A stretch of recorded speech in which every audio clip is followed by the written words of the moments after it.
오늘 우리에게 주시는 하나님의 말씀은 여호수아 8장 30절에서 35절의 말씀입니다.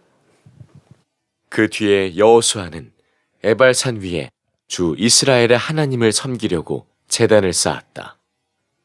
그것은 주님의 종 모세가 이스라엘 자손에게 명령한 대로, 또 모세의 율법책에 기록된 대로 쇠 연장으로 다듬지 아니한 자연석으로 쌓은 제단이다. 그들은 그 위에서 번제와 화목제를 주님께 드렸다. 거기에서 여호수아는 이스라엘 자손이 보는 앞에서 모세가 쓴 모세의 율법을 그 돌에 새겼다. 온 이스라엘 백성은 장로들과 지도자들과 재판장들과 이방 사람과 본토 사람과 함께 궤의 양쪽에 서서 주님의 언약궤를 맨 레위 사람 제사장을 바라보고 서 있었다. 백성의 절반은 그리심 산을 등지고 서고 절반은 에발 산을 등지고 섰는데, 이것은 전에 주님의 종 모세가 이스라엘 백성을 축복하려고 할 때에 명령한 것과 같았다. 그 뒤에 여호수아는 율법책에 기록된 축복과 저주의 말을 일일이 그대로 낭독하였다. 모세가 명령한 것 가운데서 이스라엘 온 회중과 여자들과 아이들, 그리고 그들 가운데 같이 사는 이방 사람들 앞에서 여호수아가 낭독하지 않은 말씀은 하나도 없었다.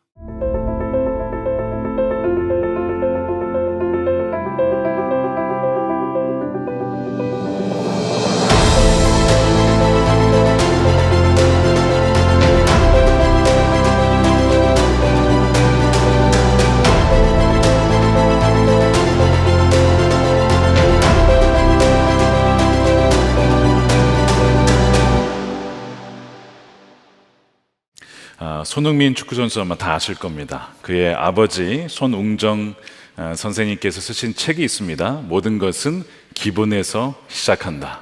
모든 것은 기본에서 시작한다라는 책이 있습니다. 그분이 현역 시절에 측면 공격수로 프로 축구 선수로 뛰었던 분이십니다.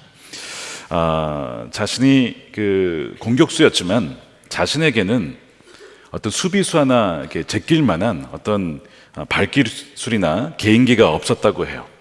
하지만 성적은 내야 했기 때문에 스피드 하나 믿고 치고 달리고 이제 이런 식으로 성적은 냈지만 그것 때문에 몸이 쉽게 망가졌다라고 합니다.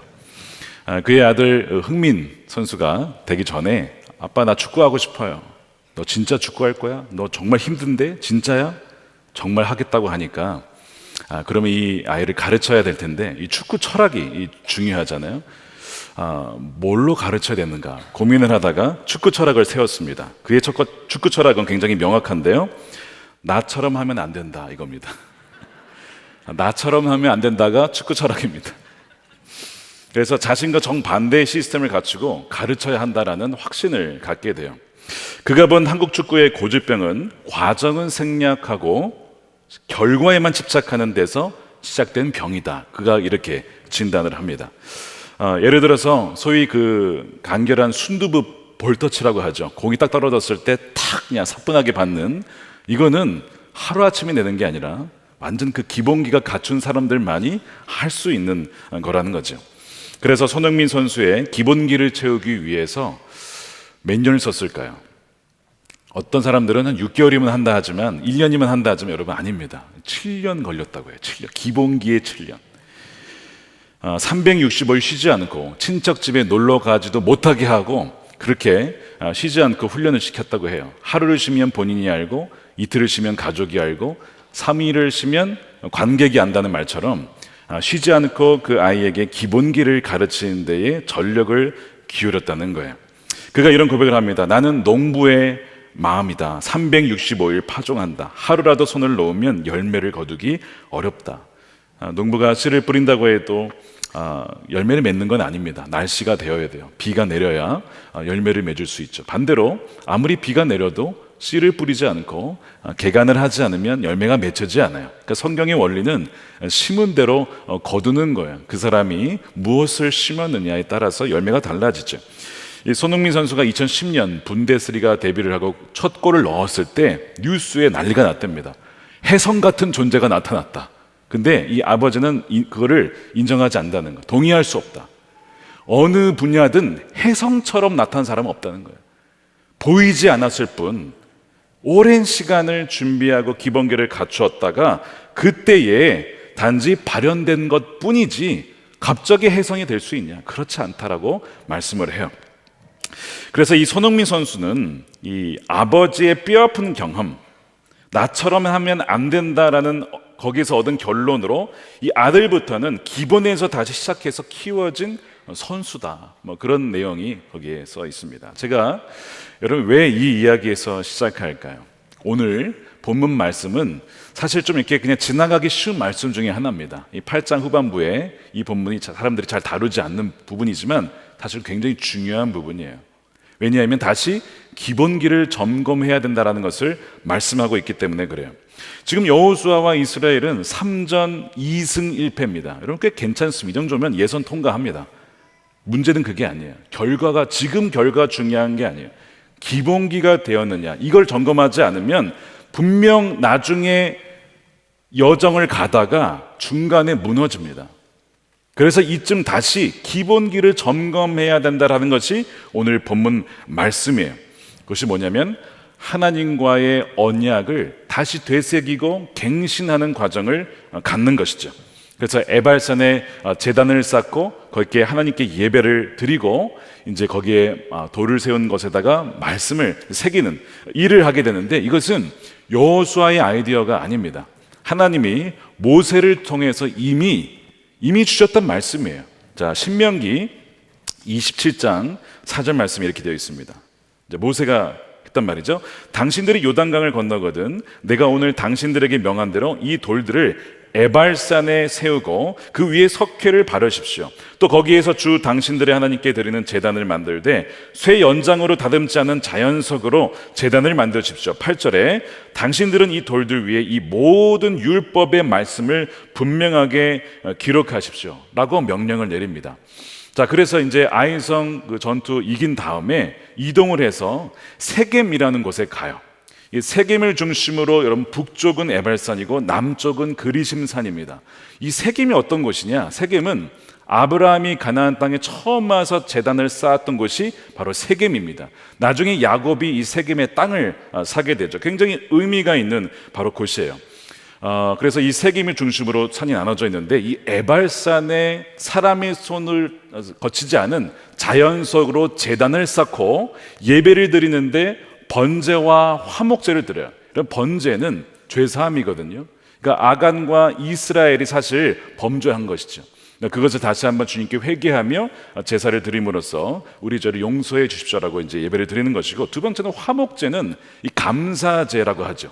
화목제는 우리가 범죄했음에도 불구하고 하나님이 우리를 버리지 않고 우리를 그 하나님의 자비하심으로 인자하심으로 용서해 주시고 품어주심에 감사합니다라고 드리는 것이 이 화목제입니다. 그래서 번제와 화목제를 드려요. 이제 이것이 하나님께 드리는 예배입니다. 근데 오늘의 또한 초점은 무엇이냐면 그 다음이에요. 32절에 보면 돌에 율법을 새기는 겁니다. 거기에서 여호수아는 이스라엘 자손이 보는 앞에서 모세가 쓴 모세의 율법을 그 돌에 새겼다라고 되어 있는 거예요. 자, 고대 중동에 어떤 문화가 있었냐면 왕이 전쟁을 치른 다음에 승리를 하면은 돌을 세운 다음에 석회를 바른 다음에 거기에 왕의 행적과 왕의 위대함을 새깁니다. 그것이 고대 근동의 문화였어요. 일반적인 관례였습니다. 지금 모세가 한 부분이 굉장히 이거와 비슷해요. 근데 여러분 이스라엘의 왕은 누굽니까? 하나님이시죠. 그리고 이스라엘이 승리할 수 있는 비결은 뭐죠? 왕의 리더십이 아닙니다. 군사의 강력함이 아니에요. 이스라엘이 승리할 수 있는 유일한 길은 뭐냐면 주의 말씀을 기억하고 그 말씀 그대로 순종할 때만 승리합니다. 이게 여러분 기본이거든요.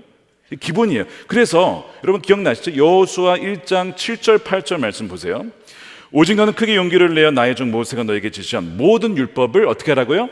다 지키고 치우치지 않게 해라.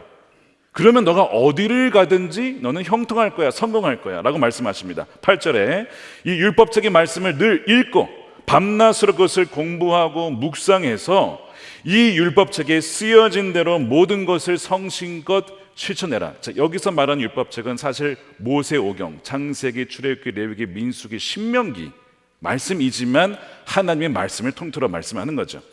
그러면 내가 가는 길이 순조로울 것이며 너가 형통할 거야. 너가 성공할 거야. 자, 이것이 이미 이제 가나안 땅 들어가기 전에 말씀하셨던 약속의 말씀이고 형통의 비결입니다. 지금 이 산에서 다시 이거를 점검해 보라는 거예요. 여러분 왜 그런지 아십니까? 이승일패 나쁘지 않지만 기본기가 흔들려 있다는 것입니다. 이제 뒤에 보시면요, 어떤 전쟁이 기다리고 있냐. 지금까지 거쳤던 전쟁은 비교가 안 돼요. 여리고성 아무것도, 아이성 아무것도 아니에요. 왜냐하면 가나안 족속들이 하나가 아니라 연합을 해서 대항을 합니다. 연합을 해서 대항한다고요. 지금까지는 비교도 안 되는 전쟁이 기다리고 있어요. 물론 예상은 하지 어느 정도인지는 가늠은 못하지만 하나님은 아시잖아요. 그러니까 다시 한번 너희의 기본기를 점검해야 된다. 너희의 볼터치를 점검해야 된다. 너희 드리블을 점검해야 된다. 슈팅을 점검해야 된다. 그 사실 경기에서의 결과는 얼마나 기본기가 되어 있느냐에 따라서 그 맺혀진 것 뿐이에요. 승패는 경기장이 아니고 기본기를 어떻게 다뤘냐, 거기서 이미 여러분 승패가 결정된 것이죠. 그거를 말씀하는 거예요. 말씀에 그대로 순종하여 살아가느냐, 그걸 점검해 보라는 거죠. 이 손은정 선생님께서 축구의 비밀을 공개했습니다. 제가 오늘 공개합니다. 축구의 비밀, 공에 있습니다. 너무 쉽지 않습니까? 축구의 비밀이 이거래요. 저도 읽다가 너무 쉬운데, 공을 자유자재로 다루는 능력 외에는 왕도가 없다. 근데 축구 선수조차도요, 자유자재로 정말 잘 다룰 수 있는 사람이 손에 꼽습니다. 볼 감각이야말로 훌륭한 축구 선수가 되는 지름길인데 자기도 프로 축구 선수였지만 자기는 그런 기본기를 갖추지 못했다는 거예요. 솔직하게 인정해요. 그러니까 나처럼 살면 안 된다라고 얘기를 하는 거예요. 나처럼 하면 안 된다. 여러분 여기 지금 새로운 사실 없죠? 공을 잘 다뤄야 된다. 뭐 다 아는 얘기 아닙니까? 자, 그 다음에 기본기, 신앙의 기본기 뭐예요? 말씀을 읽고 묵상하고 연구하여 그대로 살아가는 거. 여러분 어려운 게 있습니까 여기? 다 아는 내용이에요. 다 아는 내용. 저도 신학을 공부하고 오랜 시간 공부하고 지금도 공부하고 하고 있지만 참 모르는 것이 참 많아요. 여전히. 또한 모르는 것도 많지만 또 한 가지는요, 아는 것을 매일 자주 점검합니다. 자, 신앙의 기본기, 하나님을 사랑하고 이웃을 사랑하는, 이게 사실 말씀이 전부거든요.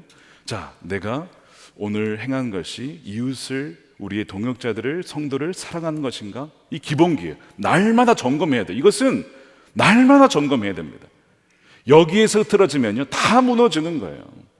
여러분 히브리서 5장에 보면요, 너희가 지금쯤 선생이 되어야 할 때인데 아직도 왜 초부에 젖을 먹고 있냐? 이유가 뭔지 아세요? 기본이 안 돼 있는 거예요. 기본이 안 돼 있으니까 너희가 고기를 먹을 수 없다. 똑같은 말씀을 하시는 거예요. 아니 기본기가 안 되는데 어떻게 월드컵에 나가요? 어떻게 프로축구가 선수가 돼요? 그런데 그렇게 되면요 망신을 당하는 것이고 몸이 상하는 것이고 다치는 것입니다. 그 말씀을 지금 하고 있는 것이죠. 그래서 우리가 이웃을 사랑하고 정말 하나님을 마음을 다해 사랑하는가에 대한 부분에 있어서 진지하게 우리가 점검을 해 봐야 한다는 것이죠. 여호수아 1장 7절 8절 하나님만 사랑하라는 거예요. 여러분 하나님을 어떻게 사랑합니까? 하나님 사랑한다는 게 뭐예요? 성경이 뭐라 그랬죠? 하나님을 사랑하면 뭘 해야 되는 거예요? 계명을 지킨다는 거예요. 그 말씀을 하시죠. 예수님도 그 말씀을 하십니다. 너희가 나를 사랑하니 그러면 내 계명을 너희가 지킬 거야. 베드로야 너 나 사랑하니? 주께서 제가 주님을 사랑한 줄 아십니다. 그러면 내 양을 먹여라. 내 양을 돌봐라. 내 어린 양을 먹여라. 이걸 말씀하잖아요. 요한복음 14장 15절에 너희가 나를 사랑하면 내 계명을 지킬 거야. 근데 계명을 지키지 않으면 말은 사랑할지 몰라도 실은 사랑하지 않는 겁니다.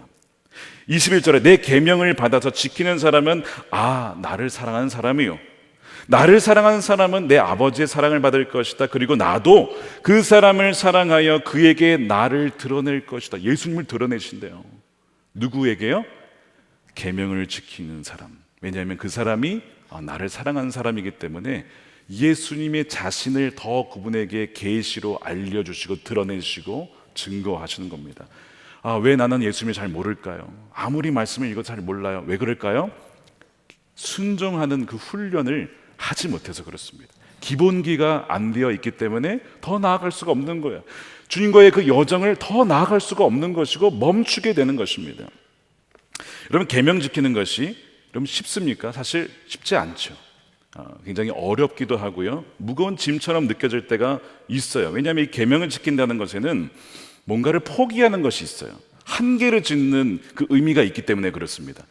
하나님께서 아브라함에게 이제 얘기하신 것이 뭐냐면, 이 아브라함은 내 율례를 잘 지켰다, 이런 얘기를 창세기 26장에 이삭에게 하면서, 너희 아버지는 내 말씀대로 살았어. 물론 실수도 할 때 있었지만 결국에는 내 말씀을 잘 지켰다라고 칭찬을 하시거든요. 그래서 복을 얻었다라는 말씀을 하세요. 근데 이 율례라는 말이 바로 뭐냐면 어떤 제한입니다. 그러니까 말씀을 지키려고 하면 무엇인가가 제한이 있고 무엇인가가 한계가 정해지는 것 때문에 사람들이 힘들어하는 거예요. 예를 들어서 십계명 제1계명을 한번 보십시오. 너는 나 외에는 다른 신을 섬기지 말아라 하잖아요. 그러니까 하나님 외에는 다른 신을 섬기면 안 된다는 거잖아요. 배척하는 게 있죠. 배제하는 것이 있어요. 그러면 다른 신들은 뭐냐?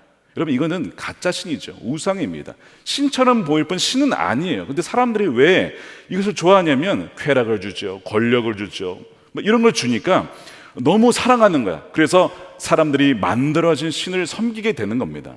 근데 어찌됐든 하나님께서 나를 사랑하면 이 모든 것들을 너희가 버리게 될 거야 라고 말씀을 하는 거예요. 그러니까 이 하나님을 사랑하는 데에는 뭐가 있냐면 계명을 지키는 것이 있고 무엇인가가 뭔가 이렇게 제외되는 것이 분명히 포함됩니다. 버려야 되는 것들이 있는 거예요. 안식일을 기억하여 지키라 그러면요, 예배하느라 뭘 포기해야 돼요? 다른 시간 어디 가는 거를 포기하는 것입니다. 내려놓는 것입니다. 예수님께서 안식일의 주인은 난데 안식일은 사람을 위해 있는 거야. 사람을 돕고 살리고 죽어가는 생명을 구원하기 위해 안식일이 있는 거야. 그래서 그날에 우리가 뭐 하는 거예요? 섬기고 사랑하고 돕는 거거든요. 오늘 예배 끝나시면 1층에 사역 박람회를 꼭 가보시길 바랍니다. 순종한 자에게 복이 있을지어다. 네, 정말 주님께서 그랬어요. 안식일은 사람을 살리는 거야. 그러다 보면 결국 어떤가를 내 것을 포기해야 돼. 내려놔야 돼요. 그러다 보니까 사람들이 계명을 지키는 것에서 굉장히 부담을 느껴요. 근데 이것이 어렵다고 해서 기본기를 지키지 않고 넘어가게 되면 정말 인생이 더 어려워진다는 것을 성경은 말씀합니다. 이것이 아간이 범한 죄예요. 자, 하나님께서 첫 것을 하나님께 드리라고 했어요. 근데 아간이 듣고도 그것을 무시하고 그 선을 넘어갑니다. 자, 율례는 한계라고 했는데 그 한계를 넘어갔어요. 그랬더니 벌어진 일이 죽음이었습니다. 아간에게 임한 저주였죠. 너무나 안타까운 것입니다. 신알에서 만들어진 그 외투를 보고 마음이 빼앗긴 거예요. 금덩이, 은덩이 마음을 빼앗겼습니다. 누구라도 그렇지 않겠습니까? 보면 보고 또 보고 묵상하면 그것이 우리 마음을 확 사로잡아요. 그래서 거기 나도 모르게 확 넘어가게 되는 거예요. 그러니까 무엇을 보고 묵상하느냐가 너무 중요한 것이죠. 결과는 죽음이었습니다. 여러분, 자동차에서 중요한 것이 뭘까요? 어떤 분은 이런 질문을 드리면요, 온열 시트가 꼭 있어야 된다, 이런 분이 있겠어요. 전문 용어로 엉덩이를 뜨뜻하게 해준 것이 자동차에는 꼭 있어야 된다, 이렇게 주장하시는 분이 있어요. 저는 리스펙트, 존중합니다. 워낙 추위를 많이 타니까 있어야죠. 그런데 여러분, 자동차에서 중요한 것은 뭐죠? 잘 달리고 잘 서는 겁니다. 이게 기본기예요. 자동차는 이게 되어야 됩니다. 이게 안 되고 온열 시트만 된다. 겨울철에 그럼 춥다고 차에 들어가서 앉아 있겠습니까? 차가 움직이지 못하면 아무 소용이 없는 것이죠. 지난주에 안타까운 사고가 있었어요. 뉴스에 제가 봤는데요, 어떤 분이 한 70대 초중반 되시는 부부가 운전을 하다가 차가 고속도로에 쓴 겁니다. 굉장히 위험한 상황이 발생한 거예요. 판단을 잘해야 됩니다. 남편이 이렇게 판단을 했어요. 지금 차가 다니니까 나가면 위험하니까 당신은 여기에 있어. 내가 뒤에 가서 수신호로 해서 차를 다른 데를 보내고 빨리 이제 레카가 와서 가져갈 수 있도록 시간을 벌어볼게. 그리고 이제 아내는 차에 두고 자기는 뒤에 가서 뒤 차들이 이제 다 사고 났으니까 보내라고. 그러니까 차들이 다 빠지잖아요. 그러고 있었는데 트럭이 빠른 속도로 오고 있었어요. 아마 보긴 봤을 거예요. 속도가 너무 빨랐기 때문에 브레이크를 밟았지만 그대로 그 차를 들이받습니다. 남편은 다행히 피했어요. 그리고 그 피했지만 그 차를 받는 장면을 봅니다. 아내가 죽어요. 아내가 죽는 그 모습을 보았던 남편의 마음은 얼마나 아팠을까. 그 사고를 이제 누구 탓이냐 뭐 이렇게 이제 하다가 이렇게 일단은 지금 이렇게 나왔어요. 트럭 운전수가 60, 그 남편이 40이래요. 아니 어떻게 40이나 있냐? 이 남편을 변호해준 변호사분이 이런 얘기를 하시는 거예요. 그런 일이 벌어지면 가장 먼저 해야 될 것은 신속하게 차를 버리고 안전한 곳으로 피하는 것입니다. 이게 기본기입니다. 근데 어느 정도 알지만 사람이 당황하면요, 알아도 그를 기억하지 못하거나 당황해서 못합니다. 몰랐을 수도 있어요. 어쩌면 남겨두고 뒤에 가서 수신호하는 것이 가장 최선이라고 생각했는지도 모르죠. 근데 사실 기본기라는 것은 위기 상황에서도 나올 수 있어야 기본기가 되는 거예요. 그런데 어쨌든 너무나 비극이에요. 그런 일이 벌어져서 제가 그 뉴스를 보는데 참 안타까운 마음을 갖게 되었습니다. 그 장면이 카메라에 찍혔어요. 왜냐하면 그 차에 후방 카메라가 있었어요. 좋은 옵션이죠. 충돌한 장면이 찍혔는데요. 제가 뭐라고 말씀드렸습니까? 차에 중요한 것이 온열 시트 후방 카메라 있으면 좋지만 그게 기본은 아니에요. 더 중요한 것은 잘 가고 잘 서는 거거든요. 물론 그 남편분이 차를 점검하기 어려운 상황이 있었을 수도 있고요. 바빠서 점검 못했을 수도 있고 재정이 없어서 못했을 수도 있습니다. 근데 어찌됐든 그 차가 기본기를 갖추지 못했던 것이죠. 고장이 난 거예요. 저는 운전을 아버님으로부터 배웠는데요. 아버님이 정말 저에게 주의를 많이 주시면서 운전을 가르치셨습니다. 모든 것을 좌회전 할 때나 우회전 할 때나 항상 점검해야 된다. 그다음에 차량 점검을 알려주시면서 돈을 아끼지 말아야 할 것들 몇 가지를 말씀하실 때 뭐였냐면 브레이크 패드 점검하는 거, 그 다음에 타이어에 돈을 아끼지 말아라. 타이어가 마모되어서 브레이크 밟아다 미끄러져서 사고 나는 경우가 너무 많다는 것이죠. 그래서 이 두 가지에는 돈을 아끼지 말아라. 그래서 제가 미국에 있을 때도 종종 전화하시면요, 타이어 갈았니? 브레이크 패드 점검했니? 종종 그렇게 물어보세요. 걱정이 되시는 거예요. 여러분, 그 기본이거든요. 차가 여러분 가다가 못 쓰면 어떻게 돼? 그 움직이는 폭탄, 그렇죠? 폭탄이 되는 겁니다. 자신도 위험하고 다른 사람도 치게 되는 거예요. 그러니까 항상 기본기를 점검해야 된다는 거예요. 저는 이 사고 장면과 뉴스와 또 오늘 말씀을 이렇게 보면서 들으면서 주님이 우리 모두에게 주시는 아주 중요한 메시지가 있다는 것을 알게 됐습니다. 다윗아, 너와 자신이 신앙의 기본기에 집중하고 우리 온 성도가 다른 화려한 이런 거 없어도 괜찮아요. 신앙에 뭔가 대단한 거 없어도 괜찮아요. 신앙의 기본기 뭐예요? 말씀을 읽고 묵상하고 정말 그대로 살아내는 그 기본기에 너가 거기에 집중할 수 있도록 힘써야 된다. 온 성도가 정말 말씀과 주님과 함께 동행하는 그것을 가장 기본으로 삼고 그것을 항상 매일 점검할 수 있도록 해야 한다라는 말씀을 주고 계심을 확신하게 되었습니다. 신앙의 기본기는 바로 그거예요. 다시 기본에서 시작해서 말씀으로 주님과 동행하고 기도함으로 이 말씀을 또한 살아낼 수 있도록 주님께 나아가라는 것이죠. 자, 그래서 세겜에서 하나님 말씀을 하시는 거예요. 자, 본문으로 돌아가면요, 여호수아가 돌의 율법을 새기죠. 자, 그래서 세겜을 중심으로 북쪽에 있는 저주를 상징하는 에발산에 6지파가 산을 등지고 쓰고요, 남쪽에는 이 축복을 상징하는 그리심산에 6지파가 산을 등지고 말씀의 궤를 메고 있는 그 제사장들을 향하여서 서 있습니다. 자, 그러면 북쪽인 누가 쓰느냐? 루벤, 갓, 아셀, 수불론, 단, 납달리 지파가 쓰고, 남쪽의 이 산에는요, 시몬, 레위, 유다, 이사갈, 요셉, 베냐민 지파가 서게 됩니다. 이 기준이 뭐냐? 레아와 라헬이 낳은 자녀들은 이 그리심산에 있는 거고, 라헬의 두 여종이 있었습니다. 이 실바와 빌하의 후손의 지파는 북쪽에 서요. 예외는 루벤인데, 루벤은 왜 거기 섰냐? 루벤은 아버지께 범죄한 사람입니다. 그래서 장자권을 상실하죠. 그래서 이 에발산에 서게 되는 거예요. 근데 어찌됐든 더 중요한 것은 뭐냐면 말씀에 순종하면 복을 받지만 불순종하면 저주를 받는다. 이제 이 말씀을 온 모든 이스라엘 백성이 남과 북으로 나뉘어서 말씀을 중심으로 그것을 듣고 저주의 말씀에도 아멘, 그 다음에 축복의 말씀에도 아멘 합니다. 우리가 불순종하면 우리에게 저주가 임할 것입니다. 아멘이고요. 순종하면 복을 받을 것입니다. 거기에도 아멘을 하는 거예요. 이제 이 장면이 오늘 본문의 장면입니다. 그런데 여러분, 이 축복과 저주에 대한 이 말씀이 이 두 갈래가 있다는 것을 구약에만 말씀하는 게 아니고요. 예수님도 말씀을 하셨어요. 어디서 하셨죠? 기억나세요? 생명의 문이 있고 뭐예요? 멸망의 문이 있다. 그러니까 글로 가는 길이 있다는 거예요. 좁은 길, 넓은 길, 어디로 갈 거냐?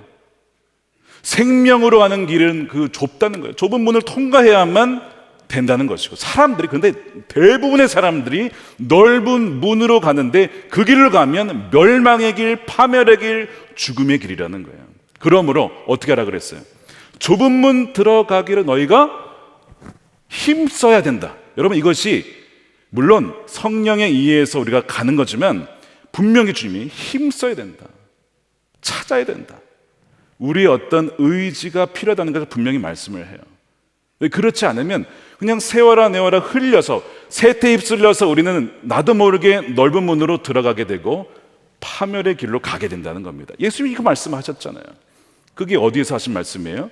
산상수훈, 산에서. 그러니까 지금 오늘 이 에발산 그리심산 동일한 거 아닙니까? 자, 거기에서 여호수아가 8장 34절에 이렇게 얘기를 하죠.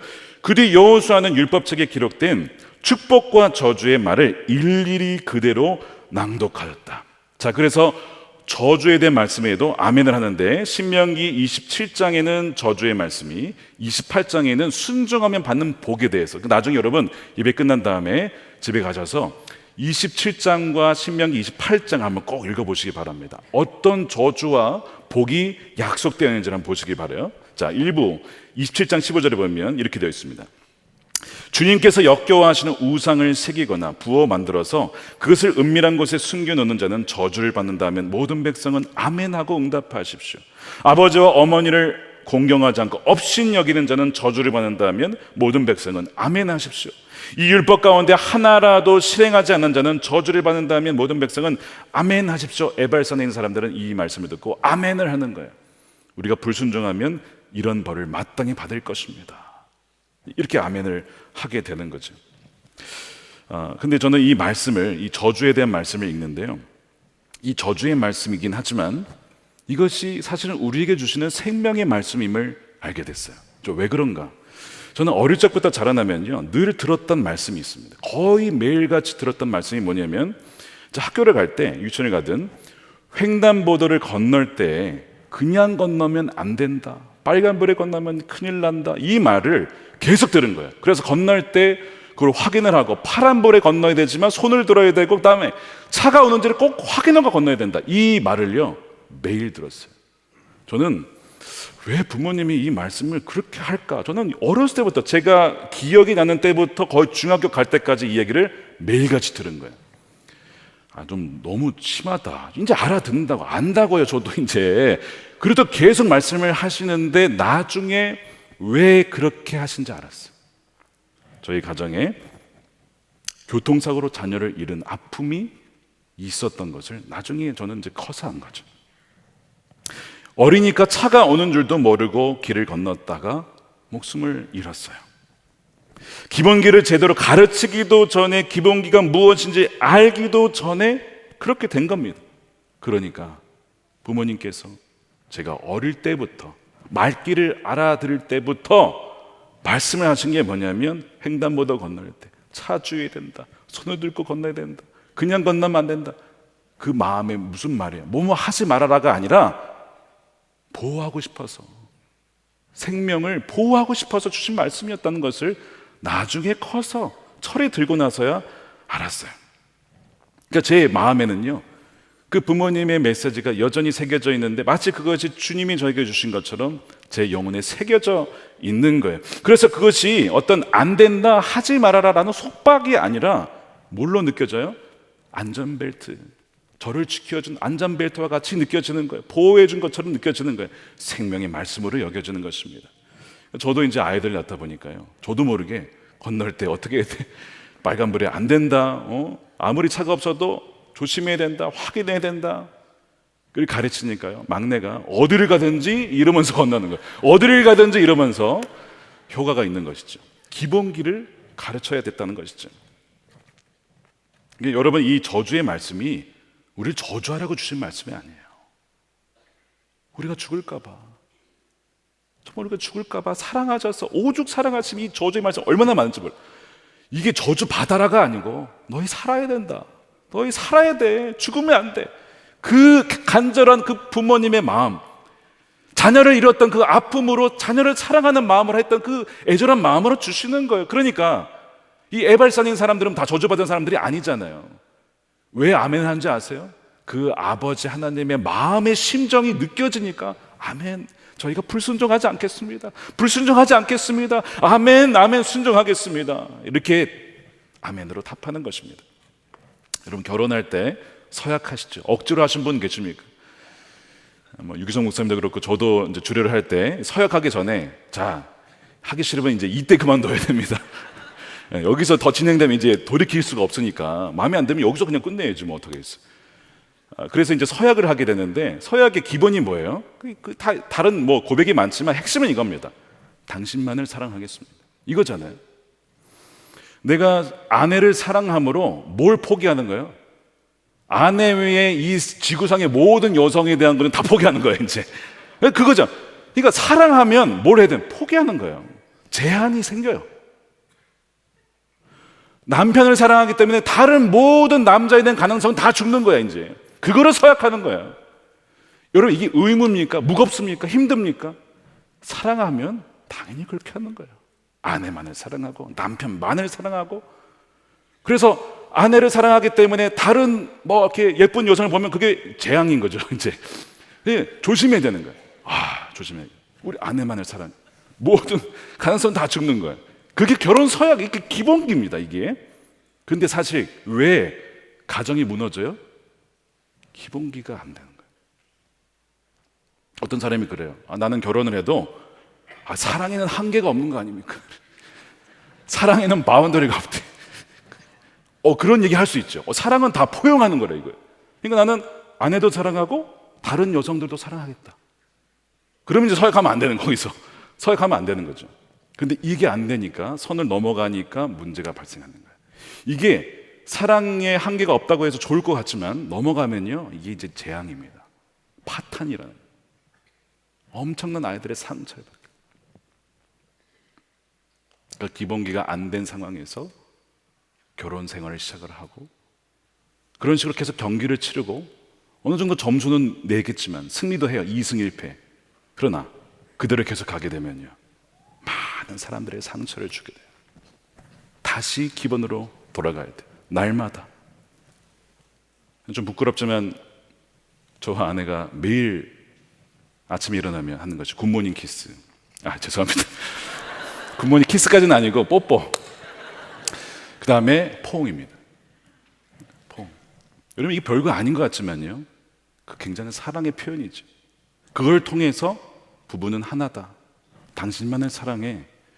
그것으로서 외부에서 오는 모든 유혹과 공격을 막아주는 것, 별거 아닌 것 같아도 그 포옹 하나가, 여러분 사랑하시는 여러분 배우자, 별거 아닌 것 같아도 여러분 안아주시고 사랑해. 남자는 잘 그 말을 잘 못하잖아요. 깊이 사랑하니까 속으로.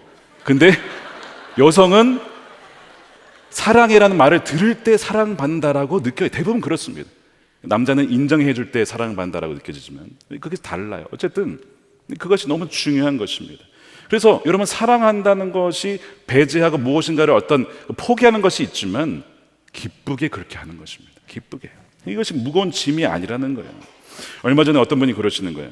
율법은 폐해졌는데 왜 자꾸 율법 얘기하시냐. 여러분, 율법으로는요 구원받지 못합니다. 갈라디아서의 사도 바울이 율법은 그리스도까지 인도할 수 있지만 우리를 구원시키지는 못한다, 몽학선생이다라는 말씀을 하죠. 우리가 율법을 지킴으로써 구원받는 거 아닙니다. 율법을 지킴으로써 더 거룩해지는 것도 아니에요. 율법을 지킴으로써 더 하나님께 사랑받을 수 있는 것도 아니에요. 그분의 사랑은 이미 완전합니다. 그 율법에 한계가 있어요. 그래서 주님께서 뭐라고 하시냐면 율법을 내가 폐하러 온 것이 아니다. 나는 완성하러 왔다라고 말씀을 하시거든요. 마태복음 5장 17절에 내가 율법이나 예언자들의 말을 폐하러 온 줄로 생각하지 말아라. 폐하러 온 것이 아니라 완성하러 왔다. 내가 진정으로 너에게 말한다. 천지가 없어지기 전에는 율법은 1.1획도 없어지지 않고 다 이루어질 것이다. 누구든지 계명을 행하며 가르치는 사람은 하늘나라에서 큰 사람이라고 일컬어질 것이다. 반면에 율법은 폐해졌는데 왜 하냐? 작은 사람이라고 말씀을 해요. 예수님께서 사탄에게 유혹을 받으셨을 때 대적했던 말씀이 다 신명기 말씀인 거 아시죠? 예수님이 쓰셨던 말씀이 대부분 다 구약 말씀이에요. 근데 율법이 폐해졌으니까 이제는 말하지 말라고요? 아닙니다, 여러분. 율법은요, 성경의 모든 율법과 말씀은 핵심이 뭐예요? 하나님을 사랑, 이웃 사랑이에요.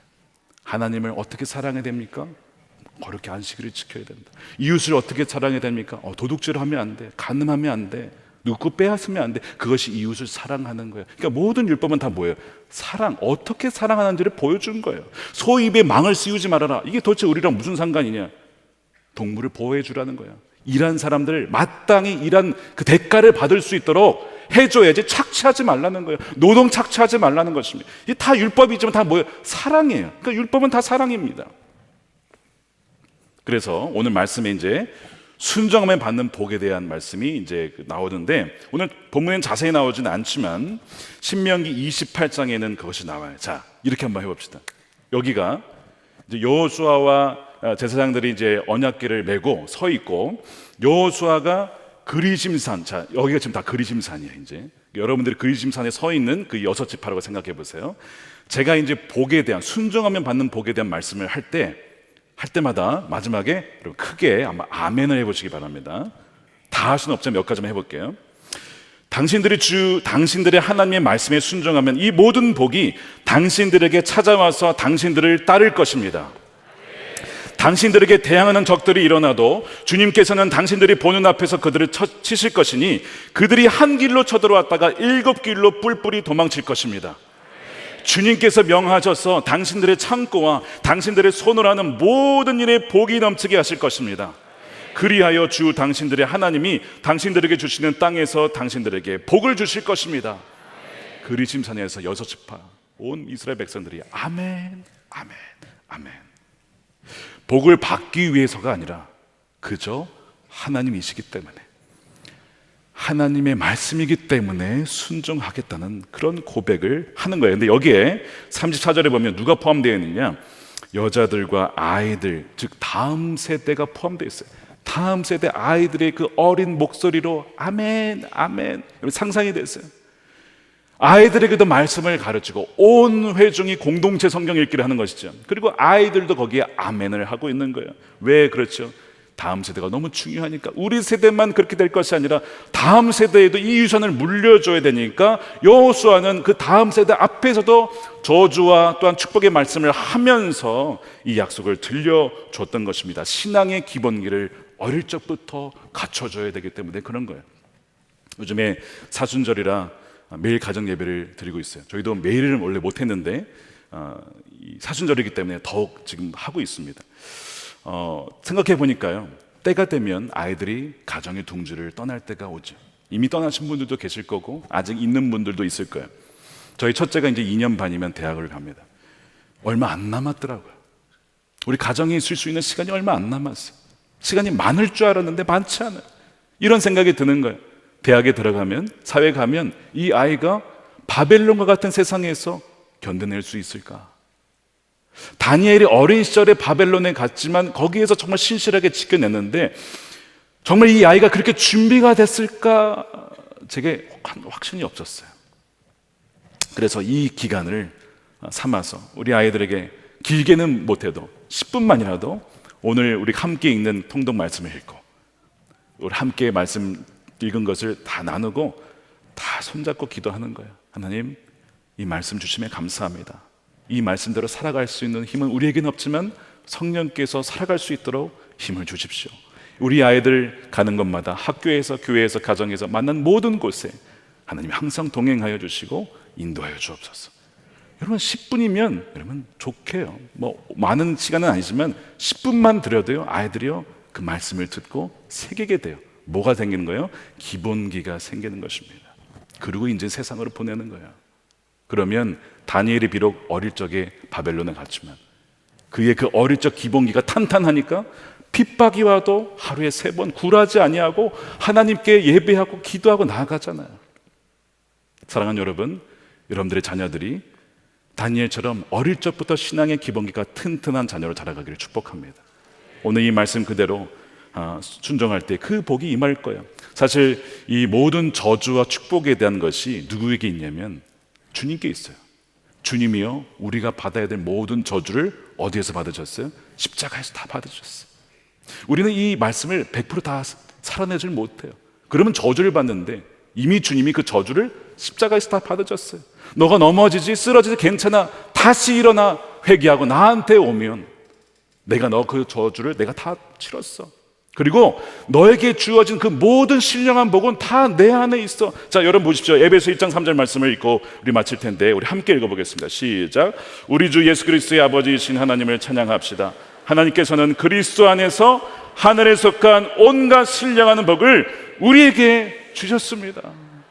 어디 안에 있다고요? 그리스도 안에. 주님 안에 머물러 있으면 충분한 거예요. 그러면 되는 거예요. 사랑하는 여러분, 다시 기본으로 돌아가십시다. 다시 기본을 점검하십시다. 그래요 말씀을 읽고 묵상하고 순종함으로 날마다 주님과 동행하는 진정한 그 복을 누리는 여러분들의 삶과 여러분들의 자녀들이 되시기를 주님의 이름으로 축원드립니다. 함께 기도하겠습니다. 기도할 때 주님 기본으로 다시 돌아갑니다. 신앙의 어떤 화려한 업적이나 대단한 거 여러분 다 모세나 여호수아나 그렇게 살아야 되는 게 아니에요. 이삭처럼 평범한 사람도 있어요. 근데 하나님은 내가 이삭의 하나님이야 라고 자랑하셨죠. 여러분 우리가 신앙의 기본기를 다시 한번 점검하면서 또한 우리만이 아니라 우리 자녀들 아직 우리의 가정의 둥지 안에 있는 머물러 있는 아이들에게 우리 신앙의 기본기를 우리 전수해 주기를 원합니다. 그리하여 오늘 약속하신 이 놀라운 축복의 메시지, 이 복이 우리 가정에 우리 자녀들에게 흘러가게 하시고 이 가정 우리 또한 우리 교회 전체에 흘러가고 우리 교회만이 아니라 이 지역과 한국 교회와 한국 사회와 열방으로 흘러가는 정말 복이 있는 우물과 같은 교회가 되게 하여 주옵소서. 우리 함께 통성으로 기도하겠습니다. 하나님 감사합니다. 주님 우리는 오늘 말씀 그대로 아버지 우리에게 하신 것처럼 깨닫게 하여 주시고 주님 우리에게 아버지 말씀해 주시면 감사합니다. 하나님 어느 하나 버리지 아니하고 사랑하는 그 마음으로 섬기게 하여 주시고 하나님 주여 사랑하며 나갈 수 있도록 아버지 인도하여 주시옵시고 아버지 이끌어 주시옵소서. 아버지 하나님 주여 날마다 하나님을 주시옵소서. 우리에게 아버지 말씀하신 그대로 결혼을 서로만을 모두 사랑하며 섬기며 나아갈 수 있도록 아버지 하나님 인도하여 주시옵소서. 사랑하는 우리 모든 성도들의 삶과 가정과 일터 가운데 하나님의 그 일을 오늘 감당하시고 인도하여 주옵소서. 그래서 주님만을 바라보며 나아가는 성도들 되어서 그리스도 안에서 선언된 놀라운 복이 모든 성도들 가운데 임하게 하여 주시옵소서.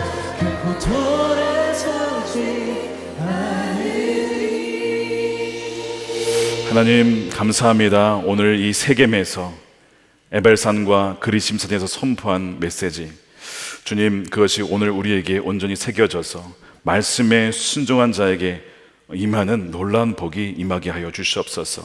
하나님 주님이 우리와 함께 하시고 우리가 주님과 함께하는 것이 가장 큰 복이라고 하였습니다. 말씀을 주야로 묵상하고 말씀 그대로 순종하고 하나님 우리 힘으로 할 수 없지만 우리 안에 계신 성령님께서 그 말씀을 살아낼 수 있도록 그 말씀을 완성할 수 있도록 우리를 인도하여 주시옵시고 그리하여 가정에서 일터에서 우리가 어느 곳에 있든지 정말 참된 주의 제자다운 삶을 살아갈 수 있도록 하나님 인도하여 주시옵소서. 사랑하는 우리 다음 세대를 축복하며 우리 둥지에서 떠나기 이전에 신앙의 기본기를 전수해 주기를 원합니다. 주여 우리 사랑하는 우리 부모님들을 통해서 주여 신앙의 기본기가 탄탄히 세워지게 하여 주시고, 그들이 하나님 둥지를 떠나 세상 어느 곳으로 갈 때라도 다니엘처럼 어린 시절부터 신앙의 든든한 기본기의 바탕으로 어떤 풍파에서도 굴하지 아니하고 끝까지 그 중심의 신앙을 지켰던 그 다니엘과 같은 귀한 우리 다음 세대들이 일어나게 하여 주시옵소서. 이 시간에 하나님 귀한 것으로 구별하여 하나님 11조 감사헌금으로 또한 건축헌금과 구제헌금을 주께 올려드립니다. 드리는 손길과 마음의 중심을 주여 기쁘게 받아주시고, 저의 삶에 또한 가정에 또한 일터에 기업에 하나님 차고 넘치도록 풍성하게 부어주시는 은혜가 있게 하여 주시고, 저들만이 아니라 또한 다른 이들을 위하여서 흘려보낼 수 있는 복의 통로로 삼아 주시옵소서. 이 나라에 복을 허락하여 주시고 하나님의 경외한 나라가 되게 하여 주시옵소서. 남과 북이 복음으로 통일되게 하여 주시고, 억눌린 자들을 속히 풀어주시옵시고, 땅끝까지 복음이 온전히 전파되게 하여 주시옵소서. 주님이 오시는 그날 우리 모두가 거룩한 신부로 맞이할 수 있도록 주여 우리의 모든 성도들 한 명 한 명, 한 가정 한 가정을 축복하여 주옵소서. 감사하며 우리 주 예수 그리스도의 이름으로 기도드립니다. 아멘. 다 같이 일어나셔서 돌아서지 않으리 함께 찬양하겠습니다.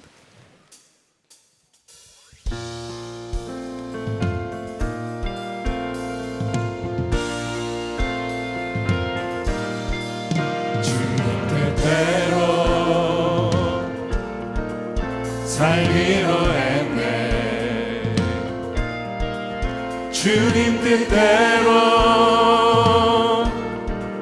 살기로 했네.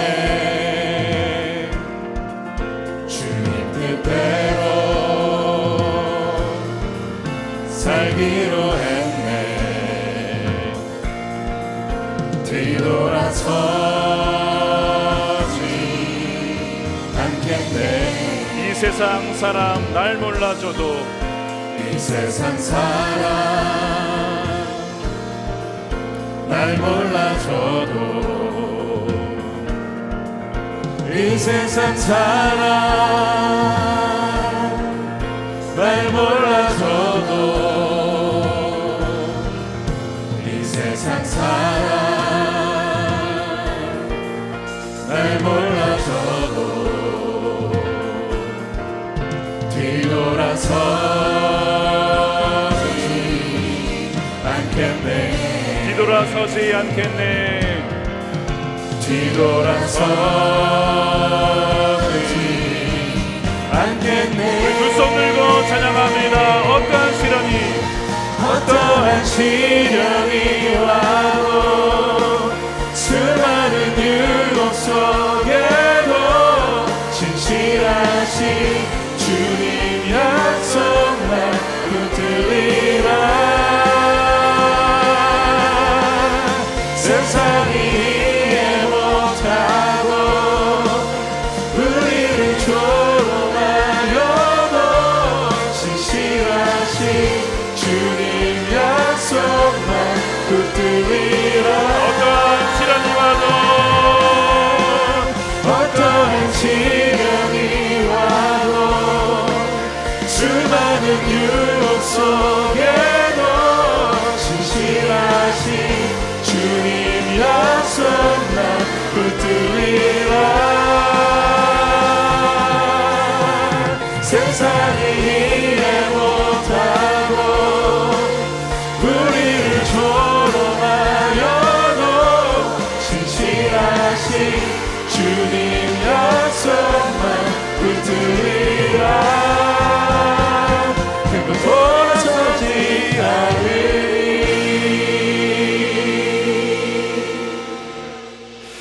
이제는 우리의 영원한 왕 되시고 우리의 생명 되신 예수 그리스도의 크신 은혜와 아버지 하나님의 극진하신 사랑하심과 성령님의 감화감동 교통케 하심이 다시 기본으로 돌아가 말씀을 주어로 묵상하고 그대로 순종하며 예수님과 매일매일 동행하기로 다시 한번 결단하는 사랑하는 우리 모든 성도들과 저들의 가정과 일터와 자녀들 가운데 영원히 함께 하시기를 간절히 축원하옵나이다. 아멘.